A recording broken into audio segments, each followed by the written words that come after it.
Everyone, good morning. আমি আজকে mutton রান্না করব অ্যান্ড গেস হোয়াট, আমি এটা সবার সাথে শেয়ার করব কেন কি এটা আমার ফেভারিট রেসিপি অ্যান্ড খুব ইজি। এটাতে আমার টাইম সেভিং হয়। বেসিক্যালি মাটন বানাতে গেলে অনেকটা ঘটা করে বানায়, অনেক মশলা, অনেক কষানো, অনেক procedure. But what I do, it's really easy one and that guess what, test is almost same like how we make it. ঘটা করে যেটা বানায় সেটার যে টেস্ট হয়, এটার যে টেস্ট হয়, এটা কিন্তু কোনো আলাদা হয় না, অথচ দেখা যায় যে অনেক টাইম সেভিং হয়। So let's proceed. তা এই যে আমি মাটন নিয়ে নিয়েছি।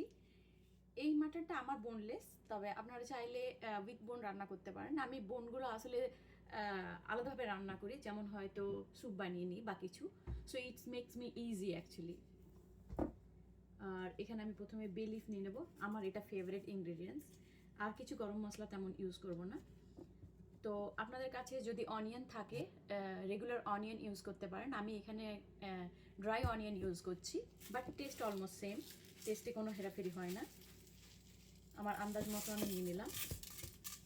ওকে, অ্যান্ড এটা হচ্ছে জিঞ্জার গুঁড়ো। তো র জিঞ্জার থাকলে সেটা নিয়ে যেতে পারে। আমি অনেক সময় আবার গ্রাইন্ডিং করে নিই, আজকে একটু শর্টকাটেই রান্না করছি, যেহেতু আমি দেখাচ্ছি শর্টকাটে রান্না, সেহেতু এখানে অন্য কিছু প্রশ্ন আসে না। আর এটাতে আমি একটু জিরা গুঁড়া দিয়ে নেব, এটাও কিন্তু একটু বেশি দেবো, আমি পছন্দ করি। আর হচ্ছে এটা হচ্ছে চিলি পাউডার, এই যে চিলি পাউডার দিয়ে দিলাম। আর হচ্ছে যেটা দেবো সেটা হচ্ছে ব্ল্যাক পেপার। সো এই যে ব্ল্যাক পেপার দিয়ে দিচ্ছি।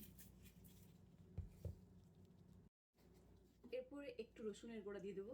রসুনের গুঁড়াটা আমি ডাইরেক্ট ফেলছি, আপনারা আন্দাজ মতো দিয়ে দেবেন। আর আপনাদের কাছে রসুন থাকলে একবারে গ্রাইন্ডিং করাও নিয়ে যেতে পারে, তবে আমি তো শর্টকাটে রান্না করছি, আবার বলছি।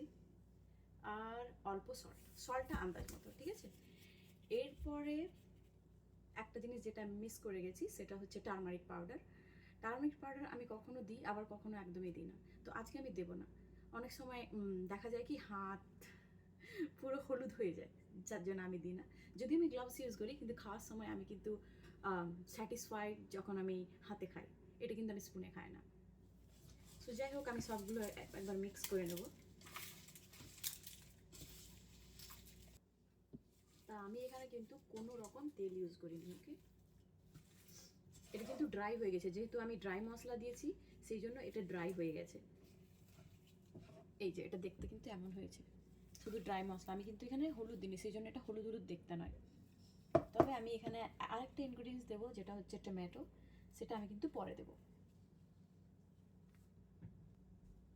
আর এটার মধ্যে আমি একটুখানি জল দেব, তার কারণটা হচ্ছে যেহেতু ড্রাই মশলা দিয়েছি, যারা ওয়েট মশলা দেবে তাদের কিন্তু এটা লাগবে না।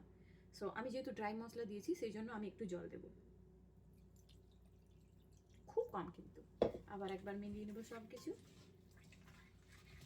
এবার এটা একটা ব্যাপার, সব কান্ট্রিতে কিন্তু জল আলাদা, সেহেতু সিদ্ধ হওয়ার প্রসেসটা একটু মানে লেন্দি হতে পারে বা একটু কম হতে পারে। এখানে কিন্তু মাটন কিন্তু খুব তাড়াতাড়ি সিদ্ধ হয়ে যায়, তো সেই জন্য আমার খুব বেশি জল লাগবে না। এই জলটা এনাফ হবে এটা কুক করার জন্য। তো এখন আমার এটা এইভাবে দেখতে হয়ে গেছে, আমি দেখাচ্ছি।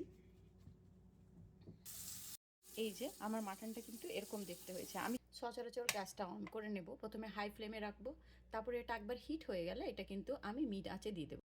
এবারে এটা আমি কিন্তু এখানে চাপিয়ে দিলাম। এবার কিন্তু আমি ঢাকাটা দিয়ে দিলাম। এবার ঢাকা দিয়ে এটা যখন একবার বলক চলে আসবে, তখন কিন্তু আমি সিমে করে দেব। আর তারপরে এটা সিদ্ধ হতে ছেড়ে দেবো অলমোস্ট 20 মিনিটস।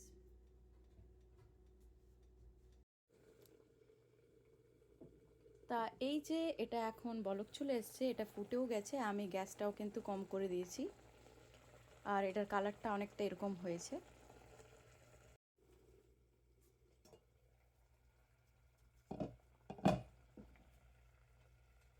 তো এটার মধ্যে এই টমেটোগুলো দিয়ে দেবো।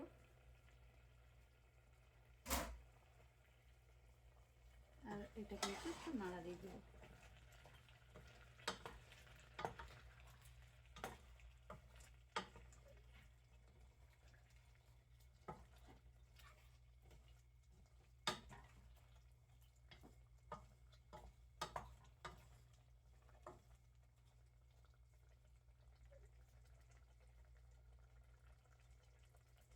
এটা আবার ঢাকা দিয়ে আমি কুক করে নেব ফর 5 মিনিটস। তা এই যে এটা এরকম কুক হয়ে গেছে এখন।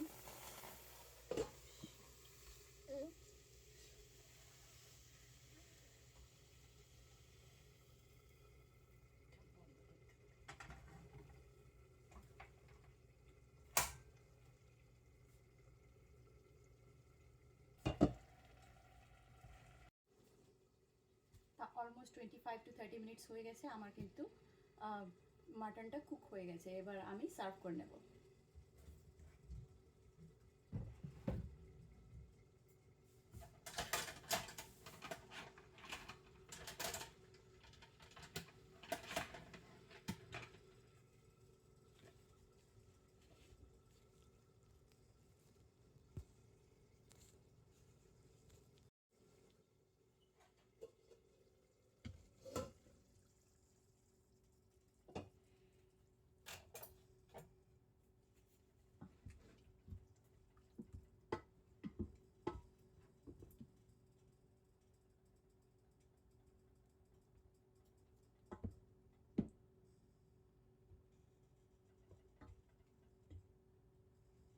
এটা কিন্তু নিজে থেকে অনেকটা জুস ছেড়েছে, এই যে।